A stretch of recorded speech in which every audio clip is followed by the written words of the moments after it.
dvotjedno primirje između Sjedinjenih Američkih Država, Izraela i Irana je isteklo.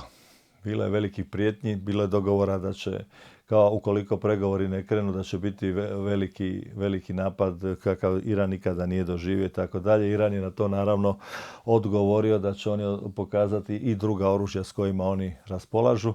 Međutim, kad je došao trenutak da se krene sa daljnjim sukobima, zahvaljujući intervencijama pakistanskog feldmaršala, uspjelo se dogovoriti da se ipak da Sjedinjene Američke Države kao produže primirje. Međutim, pitanje je ko tu produžuje, ko tu ne produžuje iz jednostavnog razloga što su Sjedinjene Američke ušle u rat, kao što se više puta reklo, nepripremljeno, i te iste Sjedinjene Američke Države, bez obzira na svoju vojnu moć, svoje zrakoplovstvo, svoju ratnu mornaricu, jednostavno nije bilo u stanju nanijeti udarce onakve kakve su očekivali, a to je da se zajedničko je bilo to da se dugoročno promijeni režim i da se cjelokupna situacija u Iranu promijeni, to je da se Iran fragmentira, da se preuzme kontrola nad iranskog naftom i da se naravno spriječi da Iran može kao doći do nuklearnog oružja. To u bajku o iranskom nuklearnom oružju priča već 40 godina, što je sam izjavio da on sanja o napadu na Iran i tako dalje. Prema tome, Iran je zadnjih 40 godina praktički po Benjaminu Netanjahu 2 tjedna ili 2 mjeseca do toga da dođe do nuklearnog oružja. To je jednostavno tu priču on cijelo vrijeme gura. Međutim, s ovim sve što je napravio u zadnje vrijeme, on je pokrenuo ogromno neprijateljstvo prema Izraelu u cijelom svijetu i on je najodgovorniji za to. I najveća opasnost za opstojnost Izraela u ovom trenutku u svakom slučaju Benjamin Netanjahu, koji ima interes da se rat u Iranu nastavi u nedogled. Ako ne može u Iranu, onda u Libanonu. A ako se postigne primirje ili mir u Libanonu i što ne vjerujem, ili u Iranu, što isto ne vjerujem, onda bi oni bili spremni za jednu ogromnu kopnenu ofenzivu da idu na eliminaciju Hamasa, koji je uspio preživjeti 2 godine žestokog rata sa vojskom koju Izrael prikazuje kao savršenu vojsku, međutim pokazalo se da je to daleko od savršene vojske, jer ta najsavršenija vojska, ili kao što su mnogi hollywoodski glumi govorili, čista vojska ili čisti mač, jednostavno se pokazala nesposobna da neutralizira prostor manji od otoka Brača. Bez obzira na naoružanje, na zrakoplovstvo, recimo zrakoplovstvo izraelsko je daleko jače u ovom trenutku od cjelokupnog europskog zrakoplovstva što se tiče i kvalitete zrakoplova, jer ima F-35, i što se tiče obučenosti pilota, i naravno svi ti piloti imaju i ratnog iskustva, što je veliki hendikep europskih pilota, ali i kineskih, koji se sve više, jer Kina se sve više i više nameće kao najveći dobitnik ovog rata, jer Kina je pokazala da je predvidjela unaprijed i da su imale dovoljne rezerve, tako da oni imali, što se tiče blokade Hormuškog tjesnaca, oni nisu imali nikakvih većih problema, iako su oni u nekoliko navrata rekli Sjedinjenim Američkim Državama da se ne silažu sa njihovom agresijom njih i Izraela na Iran, zato što su ogromna sredstva uložili u Iran, u njihovu industriju u sklopu svog puta svila, ali iste takve investicije imala je i Moskva. Prema tome, tu je već imamo jedan veliki sukob između takozvanih Zapada i Sjedinjenih Američkih Država, jer na tom Zapadu je došlo do raskola unutar samog NATO-a, jer Evropska unija nije se priključila, vojske Evropske unije i Evropskog NATO nije se priključila akciji koju je vodio Trump, koji je uvučen u taj sukob, jer Benjamin Netanjahu je mnoge predsjednike i prije njega pokušavao ući u taj sukob, međutim nije uspio. Međutim, ovdje je bilo raznih razloga zbog čega je uspio. Recimo, neko vrijeme je Benjamin Netanjahu imao problema sa financijama, sa bankrotom, pa su se tu umiješao AIPAC, a umiješali su se i neki donatori u njegove koji su tražili od njega da se napravi nešto sa Iranom i tako dalje, o čemu je i on sam govorio. A i kad je atentat na njega u kampanji napravljen, on je čak rekao, ako budem ubijen, želim da se uništi Iran. Prema tome, tu se vidi da je od prije već igra zaigrana. Isto kao što je bilo kad je bio napad na Twinsa, onda se htjelo prvo napasti Irak, iako Irak s tim nikakve veze nije imao. Onda se prvo napao Afganistan, što je navodno imao neke veze. To će se ustanoviti za 50 godina ko je točno vukao konce tog poteza, a onda ste imali situaciju da se na kraju krenulo i protiv Iraka i da se uredno preuzela, da se on fragmentirao. Imate 3 dijela, imate federalizirani je u 3 dijela, imate šiitski dio, imate sunitski dio i imate kurdski dio. U ovom ratu, sada zadnjem, ovoj agresiji koja je protiv Irana provedena, čak su Sjedinjene Američke Države pokušale gurnuti u sukob kurdske snage. Iako su iste te kurdske snage oni u Siriji prodali put zašto prije, kad su se počeli povlačiti iz Sirije nakon što je srušen Bašar el-Asad. Međutim, Kurdi se nisu dali ući u tu priču iz jednostavnog razloga što su oni svaki put kad su od nekoga bili potaknuti da ratuju protiv nekoga, svaki put su na kraju ostavljeni u cjedilu. Na kraju u Iraku, a to bi im se isto sada bilo dogodilo da su to pokušali u Iranu, a ostavljeni su zadnje u Siriji. Prema tome, u to se nisu dali ući, ali zanimljiva je bila reakcija Turske. Turska koja je jedan od najznačajnijih američkih saveznika od Korejskog rata, praktički do ovog prošlog puča u kojem američke obavještajne službe nisu uspjele srušiti Erdogana.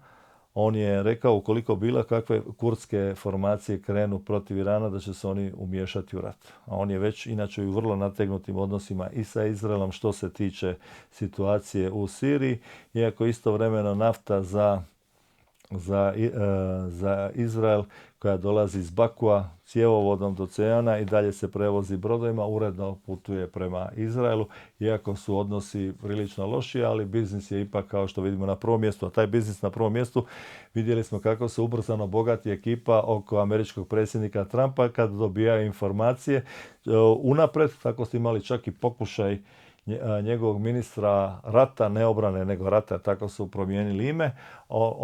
On je uoči intervencije pokušao uložiti, njegov broker je pokušao uložiti novac u dionice vojno-industrijskog kompleksa. Ne znam da li je to prošlo ili nije, ali u svakom slučaju je bio pokušaj i to se na kraju nije dogodilo.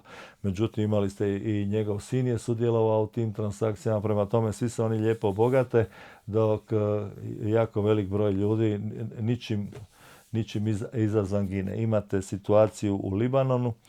U Libanonu ste prvi put pokušaj imali Peace for Galil, to je bio mir za Galileju 1982.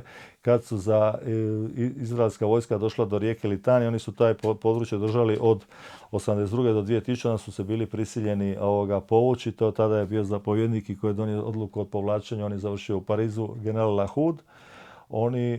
Prije njega je bio Maja Haddad, umro od raka. Uglavnom, kad je izraelska vojska napredovala prema Beirutu, već su prema rijeci Litani išli kamioni sa cijevima da se preuzme kontrola nad tokom rijeke Litani, jer najveći problem u tom dijelu svijeta je voda, bez obzira na aparate za desalinizaciju.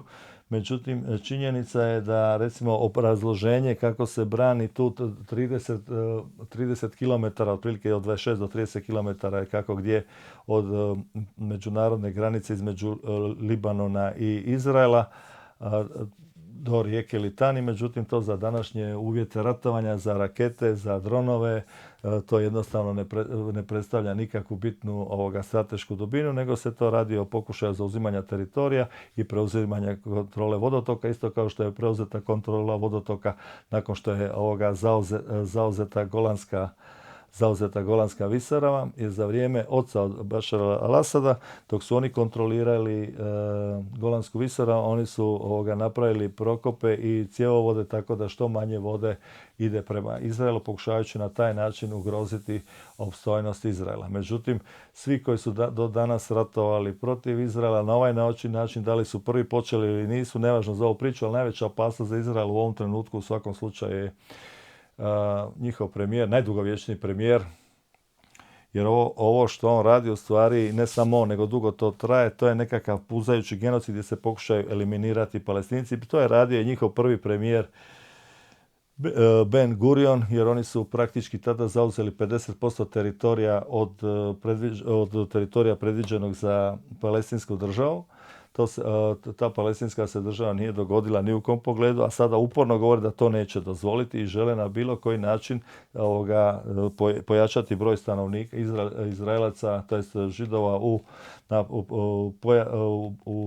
na zapadnoj obali, što je međunarodna zajednica, to jest takozvani UN ne priznaje. UN ne predstavlja nikoga, nema nikakvu snagu i oni priznali, ne priznali, ne događa se ništa na terenu, a veliku grešku i veliki, što se tiče mira u tom dijelu svijeta, napravio je upravo u prošlom svom mandatu predsjednik Sjedinjenih Američkih Država Trump, kad je priznao da je Golanska visoravan koja je okupirana 67. od Sirije, da je to integralni dio Izraela, isto kao što je priznao da je istočni Jeruzalem dio Izraela. To je greške koje će se u perspektivi morati u svakom slučaju ispraviti. Činjenica je da Izrael treba opstati, nema nikakvog razloga da Izraela ne bude, ali da jamstvo opstojnosti Izraela na tom prostoru, kad Sjedinjene Američke s prvog mjesta skliznu na treće, je upravo postojanje palestinske države. Razgraničenje će naravno biti mukotrpno i dugotrajno, ali polazište za pregovore upravo može biti partition plan iz 1947. i dogovor sa svim susjedima. Iako sa susjedima se dogovarati, recimo Libanon ne postoji kao država, to su 3 dijela, najmanje 3 dijela, ima ih više, ali najmanje 3 dijela međusobno podijeljena. Onda imate Siriju koja se također u međuvremenu fragmentirala. Jordan, on opstoji na američkoj pomoći, pitanje je trenutka kad će kralj i ekipa oko njega otići u povijest na ovaj ili na onaj način. Oni funkcioniraju isključivo zahvaljujući američkoj pomoći vojnoj i obavještajnoj, a ista takva situacija je danas i u Egiptu, koji nakon rušenja Mubaraka i dolaska predstavnika muslimanskog bratstva na vlast demokratskim putem izabrani, njihovo rušenje i nakon toga postavljanje načelnika generalnog štaba za predsjednika Egipta, a to je nacija sa preko 100 milijuna ljudi. Tamo je situacija također vrlo rovita i pitanje dokle će to trajati. Izrael u svakom slučaju u interesu da se složi okruženje na taj način da on preživi. Također tu bi Iran trebao odustati od svoje priče da ne priznaje cionistički entitet i tako dalje, ne ulazeći u detalje šta cionizam je ili cionizam nije, jer činjenica da postoji velika razlika da je nebo, zemlja, judaizam i cionizam, ali u svakom slučaju treba spriječiti uništenje Izraela. Međutim, najviše na uništenju radi upravo ova ekipa od Netanjahua pa u ovo njegovo desno krilo gdje slave donošenje zakona da se svaki Palestinac koji se kao pokušao usprotiviti njihovoj okupaciji, ili kao što Gideon Levi, jedan od uglednijih izraelskih, govori o apartheidu, ili jedan Ilan Pape i tako dalje. I ja kad već ovo govorim, ja želim zamoliti ljude da ne gledaju sve ljude isto, jer nisu svi ljudi isto. Ne možete vi pero obiti jednom Ilanu Pape ili jednom Gideonu Leviju koji je oduvijek upozoravao na problem koji postoji, a nije to jedan čovjek, imate jako puno ljudi koji govore o tome. Imate u Americi Sandersa, imate i Chomskog koji je napisao desetke knjiga, razotkrivao mitove isto kao Ilan Pape. Prema tome, u svakom slučaju ima ljudi s kojima se može razgovarati, ima ljudi s kojima se može dogovoriti, ali zahvaljujući medijskoj kontroli, zaglupljivanju stanovništva, isto kao što su uspjeli u Hrvatskoj zaglupiti stanovništvo putem ovih medija što se bave isključivo jedino dezinformacijama, isto tako su i napravili u Izraelu. Međutim, i Izraelci, bili Židovi, bili Palestinci, mogu živjeti zajedno, mogu živjeti u miru, ali to ne može postojati onda ova agresivna politika koja uporno inzistira na širenju. Jer ako si se raširio već na ono područje koje ti ni u kom slučaju ne pripada, a to je recimo jedna Golanska visoravan, onda prema tome što se dalje nakon toga može očekivati, i kad tome podršku daje jedna vodeća svjetska sila, još uvijek vodeća svjetska sila, Sjedinjene Američke Države. Prema tome, to je situacija koja se komplicira, međutim, Izrael je dobio, činjenica da je Izrael više manje dobio sve bitke do sada, na ovaj ili na onaj način, opstao je, to mu je bitno, međutim oni rat ne mogu dobiti. Oni rat ne mogu dobiti dok ne bude uspostavljena palestinska država. Palestinska država uz izraelsku državu je jamstvo opstojnosti izraelske države. Međutim, bolje rješenje je bilo da je bila zajednička država odmah 1948. Nažalost, to se nije dogodilo. Međutim, činjenica je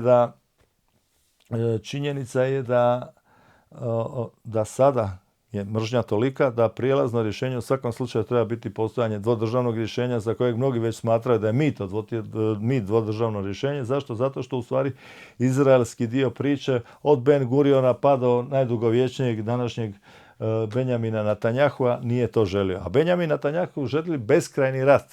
Permanentni rat. Zašto? Zato što ga taj beskrajni rat čuva od suđenja za korupciju u samom Izraelu, a i sud u Hagu je također pokazao određen interes zahvaljujući njegovoj brizi za ljudska prava, bez obzira da li se to radi na zapadnoj obali, da li se to radi u Gazi ili danas što se radi u Libanonu ili rat koji je on inicirao da se pokrene pokraj Irana. Jer on 40 godina priča o tome da je to bio njegov san i svako malo isto kao što smo mi imali u ovoj nesretnoj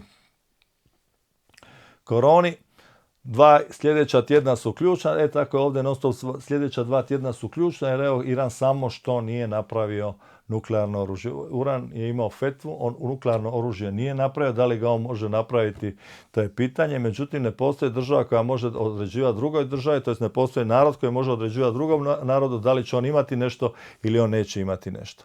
Na kraju Izrael je nuklearna sila, prema tome neko ko se želi zaštititi od Izraela i od njegove agresivne politike, njegov najsigurniji put upravo da i on ima nuklearno oružje. Jer kad imaš nuklearno oružje, niko te neće dirati. Najbolji primjer je to Sjeverna Koreja.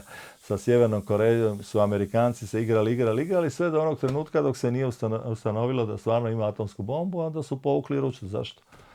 Upravo zbog toga. A ovdje sad imate u ovoj cijeloj situaciji oko Irana i ovog primirja, Hormuškog tjesnaca, Bab al-Mandaba i tako dalje, ovo što bi Huti mogli zatvoriti, to je vrlo izgledno da mogu i onda ćete morati opet ići sve preko rta Dobre nade, neće se moći koristiti Suezki kanal što će dodatno pojačati troškove. Europska unija je nažalost ostavljena bez izvora, jeftinog izvora što se tiče Rusije, što se tiče i nafte i plina. Kupuju isti taj, Amerikanci kupuju od Rusa i plin i naftu, prerađuju to i onda opet prodaju Europi, naravno po skupljoj cijeni. Prema tome, u svakom slučaju Europa treba imati diverzificirani pristup nabavci energenata i ono što je važno, ne može postojati Europska unija sa slabom Njemačkom. Samo jaka Njemačka je jamac opstojnosti Europske unije, a ta opstojnost da bi postojala, Njemačka mora imati i što jeftinije energente, bilo plin, bilo naftu i također sve ostale rude koje koristi u svom proizvodnom procesu. Urušavanje njemačke automobilske industrije je samo predradnja pred urušavanje Europske unije. Europska unija bez proizvodnje, bez poljoprivredne proizvodnje, bez industrijske proizvodnje, Europska unija jednostavno ne može opstati. Europska unija treba voditi svoju politiku, ali to ne mogu voditi nikakva Kaja Kalas, niti nikakvi Grlić Radmani, niti nikakav von der Leyen i slični likovi ili ova ekipa što vodi Hrvatsku. Mislim, to je ekipa koja je pokazala da ne zna ništa, da jedino znaju sudjelovati u korupciji, izvan korupcije nemaju nikakvog učinka. A naravno i naše pravosuđe je progutano, jer da pravosuđe nije progutano da se ovakve stvari ne bi mogle događati. Jer gdje god se krene u bilo koji segment društva gdje se krene, uvijek se nalazi na korupciju i uvijek se nalazi na milijunske pljačke, a kad za one kojima treba novac, da li su to sportaši, da li su to umirovljenici, da li su to djeca, za njih toga jednostavno nema. A zašto? Zato što Hrvatska nema svoju unutarnju politiku, automatski Hrvatska nema ni svoju vanjsku politiku, nego Hrvatska jednostavno tu plahuta na rubu Europske unije i Hrvatska unutar te Europske unije se nije snašla. Priče kako nam je Europska unija dala 5 milijardi sada, zaboravlja se spomenuti da nam je ista ta Europska unija, to je bankarski sustav, isisao preko 5 milijardi u toj istoj prošloj godini. Prema tome, u najboljem slučaju tu je rezultat nula, ako nije i minus, a najvjerojatnije je minus. Prema tome, Hrvatska, da se vratim na početak, rat na području bivše Jugoslavije nije završio, raspad Jugoslavije nije završio, Imamo neriješeno pitanje Bosne i Hercegovine, Crne Gore, Kosova, Makedonije, pitanje Vojvodine, sviđalo se to nekome ili ne, jer neki smatraju da je to sasvim normalno, da je jedna autonomna pokrajina ode, druga ne. Prema tome imamo niz problema, imamo aspiracije i što se Hrvatske tiče i sa talijanske strane, svako malo se kaže, evo recimo i sadašnja premijerka Meloni kaže, pa Zadar, Istra, to Rijeka, to je Italija. Onda ste imali ovoga Orbana koji je nosio onaj šal, on je tvrdio da je sve njegovo od Hrvatske osim Istre i Dalmacije, jer Dalmacija je bila sa glavnim gradom Zadar direktno pod Bečom, a ostatak je bio pod Budimpeštom. Prema tome situacija se komplicira. Srbija isto, ali to ni više za unutarnje, Karlobag, Karlovac, Ogulin, Virovitica, oni nema isto snage, njihova vojska je isto slabija nego trećina hrvatskog lovačkog društva, i pokazali su se kad su imali taj JNA koji se raspada iza sebe i sve 100% naoružanje, nisu se baš pokazali kao neki ratnici, izgubili su sve ratove u koji su krenuli, a i na osnovu toga je nastao onaj vic do kad će Srbija snimati rat o Kosovu. Srbija će rat o Kosovu najvjerojatnije snimati dok ne pobjedi. Prema tome, što se tiče, ali mi se ne trebamo gledati ni na Srbiju, mi trebamo gledati na sebe. Srbija naravno da koristi Hrvatsku za svoje unutarnje potrebe, a isto također budite bez brige da kad bude izbori u Hrvatskoj, da će i Hrvatska također naći obavezno jednog vanjskog neprijatelja kako bi objasnila kakve mi probleme imamo, s kakvim se mi problemima suočavamo i što mi sve trebamo kao napraviti da bi se zaštitili. Najbolje je ona priča kao trebamo kupiti što više oružja da bi osigurali mir koji već imamo. Mislim, to je jedan nonsens, međutim činjenica da Hrvatska ukoliko želi biti država, ona mora imati svoju vojsku, mora imati svoju policiju, ona mora imati svoj obavezni vojni rok, ali Hrvatska prije toga mora imati poljoprivrednu proizvodnju, Hrvatska mora imati industrijsku proizvodnju, jer Hrvatska ne može živjeti isključivo jedino od turizma. Evo sad imamo situaciju sa vjerojatnim skokom cijena kerozina.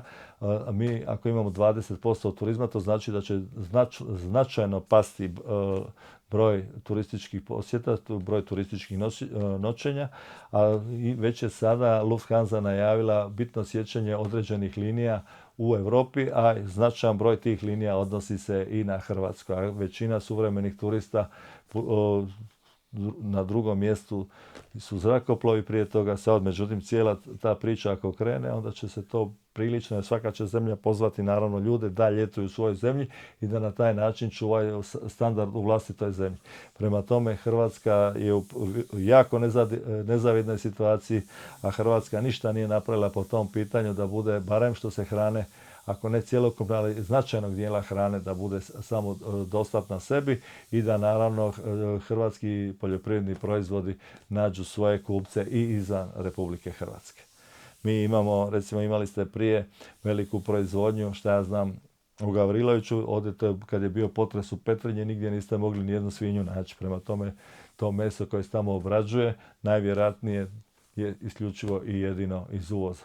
A isto tako imate jednu ogromnu firmu Podravku koja glavninu toga koristi, ali specifičnost te Podravke, koliko je to bila jaka firma, ona se sustavno pljačka skoro 30, ne skoro, nego preko 30 godina i ona još uvijek postoji, nije uništena. Uništena je INA, uništena je Pliva, isto je naravno tamo bila pljačka. To nikad ona priča iz Verone nije, svima je bila interesantna osim hrvatskom pravosuđu, niko zbog toga nije odgovarao ili za kako su nestala hrvatska brodogradilišta ili kako su hrvatski hoteli promijenili vlasnika, polako ali sigurno, kao prvo su bili od ovih pa od onih, pa su na kraju postali strani jer ih nisu znali voziti. Onda nemamo recimo niti ovu priču više što se tiče proizvodnje cjepiva, protuotrova i tako dalje. To je isto poginulo u bespućima povijesne privatizacije. A zašto? Zato što se smatralo da se sve može pljačkati. Međutim, pljačka jednog dana će doći do kraja. Zašto? Što se više neće imati što pljačkati, a onda će se cijelo hrvatsko društvo u potpunosti rasuti. A ekipa na vlasti upravo radi, bez obzira da li je državna ili je gradska razina, upravo radi u tom smjeru da Hrvatska bude u potpunosti dezintegrirana, a najbolji pokazatelj te dezintegracije on je upravo masovno napuštanje mladih ljudi, poglavito školovani koji napuštaju Hrvatsku i odlaze negdje drugdje. Jedini pozitivan pomak je ovdje bio nesreća za Njemačku, ali sreća za Hrvate je bila ta što se Hrvati iz Njemačke počeli vraćati. Međutim, nakon nekog vremena suočavajući se sa još lošijom situacijom u Hrvatskoj, oni pronalaze nove destinacije i jednostavno Hrvatska im predstavlja samo prolaznu stanicu u traženju nove destinacije gdje će pokušati naći sreću za sebe i za svoju obitelj i sigurnost. Hrvatska u svakom slučaju na ovakav način, sa ovakvom vojskom, sa ovakvim gospodarstvom, sa ovakvom poljoprivredom, Hrvatska nema nikakvu budućnost.